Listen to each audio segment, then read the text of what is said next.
এদিকে ঈদের দ্বিতীয় দিনে রাজধানীর প্রধান সড়কগুলোতে নেই স্বাভাবিক দিনের যানজট, হর্নের কর্কশ শব্দ। ফাঁকা রাস্তায় সহজেই গন্তব্যে যেতে পারছেন যাত্রীরা। সড়কে তেমন নেই ব্যক্তিগত গাড়ি, অটোরিকশার চাপও কম। যাত্রী চলাচল কম থাকায় নগর পরিবহনও কম। এদিকে রাজধানীর গলির রাস্তাগুলোও ফাঁকা, তবে রেল স্টেশন, বাস স্টেশনে রয়েছে বাড়ি ফেরা মানুষের চাপ।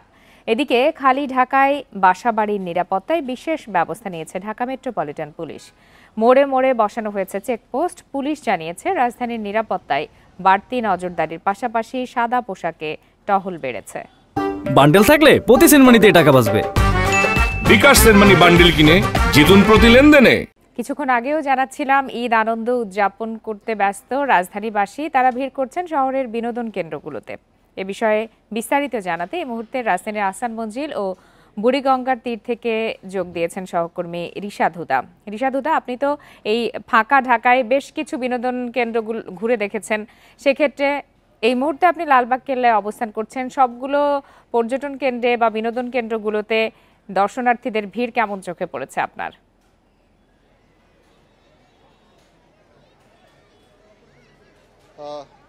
আমরা কিন্তু এর আগের বুলেটিনে দেখিয়েছি আহসান মঞ্জিল এবং যে বুড়িগঙ্গার তীরে কি পরিমাণ জনসমাগম হয়েছিল। আপনারা জানেন যে আহসান মঞ্জিল আজকে বন্ধ, আজকে আগামীকাল এবং আগামী পরশু এই 3 দিন বন্ধ। ঈদের দিন কিন্তু খোলা ছিল।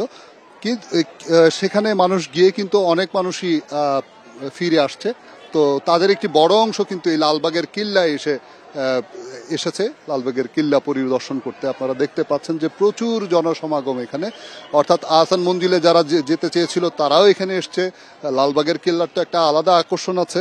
সবকিছু মিলিয়ে কিন্তু এখানে দেখতে পাচ্ছেন যে প্রচুর জনসমাগম এখানে হয়েছে। আপনারা জানেন যে বিকেল 4টা থেকে এই লালবাগের কিল্লা সবার জন্য খুলে দেওয়া হয়। এখানেও কিন্তু একটু রোদ আছে, মিঠা রোদ যেটাকে বলা হয়, এবং বাতাস, এবং এই বাতাসের এই পরিবেশে বেশ বড় একটা ফাঁকা জায়গা। আপনারা জানেন যে এটা বেশ কয়েক একর নিয়েই কিন্তু এই লালবাগের কিল্লাটা হয়েছিল 1600 শতাব্দীতে।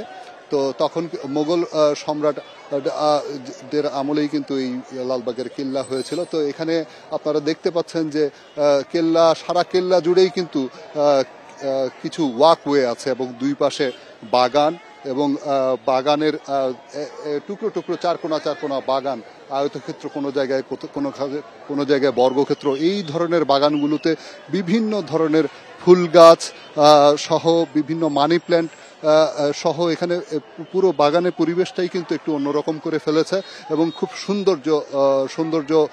সৌন্দর্যের একটি উদাহরণ হচ্ছে যে এই লালবাগের কেল্লার এই বাগানগুলো। পাশাপাশি এই বাগানের পাশাপাশি কিন্তু এই যে পুরনো যে স্থাপনাগুলো লালবাগের কেল্লায় আছে, যেমন একটি মসজিদ আছে, পরি বিবির যে একটি কবর সেটি আছে। এই সব জিনিসও কিন্তু আসলে দর্শনীয়। পাশাপাশি আপনারা দেখতে পাচ্ছেন যে কেল্লার যে মূল যে ভবন ছিল এক সময়, আমরা যদি একটু এদিকে দেখি তাহলে এই ভবন যেখান থেকে আসলে সেনাপতি যে ছিলেন কেল্লার, তিনি যে মূল যেখানে বসতেন এবং এখান থেকে পুরা কেল্লা পরিদর্শন করতেন। আপনারা জানেন যে এই জায়গা থেকে কিন্তু এক সময় বুড়িগঙ্গা দেখা যেত, যদিও এখন এখান থেকে দেখা যায়নি, কারণ হচ্ছে যে এখানে বিভিন্ন ধরনের বাড়িঘর হয়ে গেছে।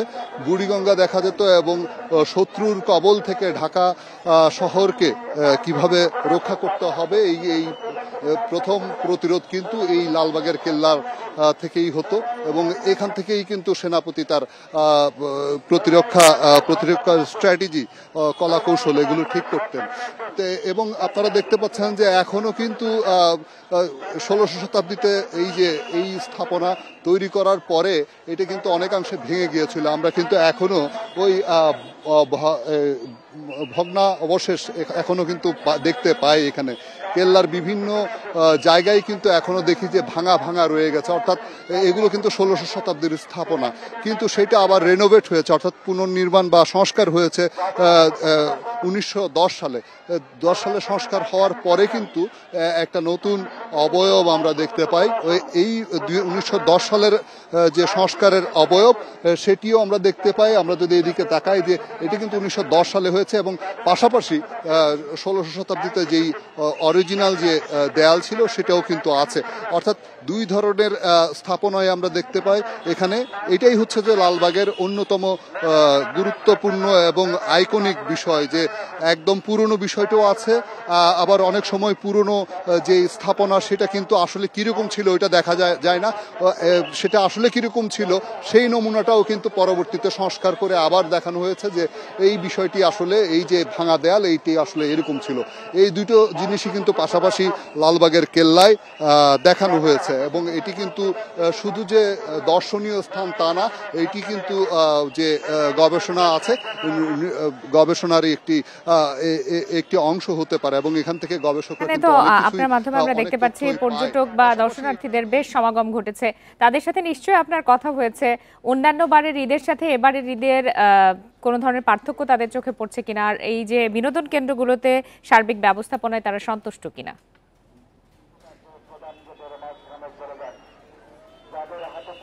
আচ্ছা, এইবার ঈদের যেই প্রধান আকর্ষণটি এটা হচ্ছে যে অনেক বড় একটা ছুটি হয়েছে এবং জায়গায় জায়গায় কিন্তু সরকার বেশ কিছু সাপোর্ট দিয়ে যাচ্ছে, যে অনেক জায়গায় যেমন আমরা যে গতকালকে দেখেছি যে ঈদের জামাত হয়েছে আপনার চীন মৈত্রীর সম্মেলন কেন্দ্রের পাশে যে পুনরুত্থান বাণিজ্য মেলা, সেখানে জামাত হয়েছে এবং চীন মৈত্রীর সম্মেলন কেন্দ্রে কিন্তু আমরা দেখেছি যে সেখানে মানুষজনের জন্য একটি আলাদা স্থাপনা করে রাখা হয়েছে এবং ওখানে একটা মেলার আয়োজন করা হয়েছে। ঠিক সেরকম কিন্তু এখানে যে বিনোদন কেন্দ্রগুলো আছে সেখানে কিন্তু সরকারিভাবে প্রচুর নিরাপত্তা দেওয়া হচ্ছে এবং পাশাপাশি সবাইকে ওয়েলকাম করা হচ্ছে। আমরা এটা কিন্তু দেখতে পাচ্ছি যে মানুষ স্বতঃস্ফূর্তভাবে প্রচুর মানুষ কিন্তু এই যে বিনোদন কেন্দ্রগুলোতে আসছে, বিশেষ করে এই বাণিজ্য মেলা আহসান মঞ্জিল আজকে বন্ধ, কিন্তু গতকালকেও কিন্তু আহসান মঞ্জিলে অনেক মানুষ এসেছে। এছাড়াও নদীর পাড়ে আমরা প্রচুর মানুষ দেখেছি। মানুষের একটা স্বতঃস্ফূর্ত একটি বিষয় আছে, যেই দমবন্ধ একটি বিষয় ছিল বেশ কিছুদিন ধরে, সেটি কিন্তু এখন নেই।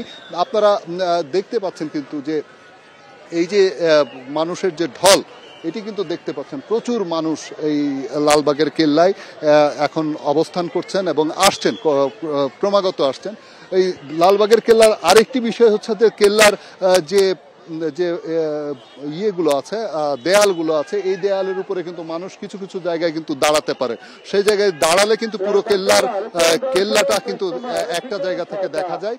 সেই দেয়ালগুলোর যে যথেষ্ট উঁচু, যার কারণে কিন্তু পুরো দেয়ালটা দেখতে পায়। পাশাপাশি হচ্ছে যে এই যে একটা ফাঁকা জায়গা, এখানে প্রচুর বাতাস আসে, প্রচুর আলো আসে, মানুষের সাথে কথা বলার বিষয় আছে। তো লালবাগের কেল্লা কিন্তু এই আকর্ষণগুলো কিন্তু আসলে ফেলে দেওয়ার মতো নয়। লালবাগের কেল্লার অন্যতম আরেকটি বড় আকর্ষণ হচ্ছে যে এর যে গেটগুলো, অর্থাৎ লালবাগের কেল্লার যে গেটগুলো, এগুলো কিন্তু এক একটি হাতি এখান দিয়ে পাস করতে পারবে, এই ভাবেই কিন্তু করা হয়েছিল। এই ধরনের বড় ধরনের গেট কিন্তু বাংলাদেশে খুব বেশি স্থাপনায় দেখা যায় না। রিশাদুদা, আপনাকে অনেক ধন্যবাদ।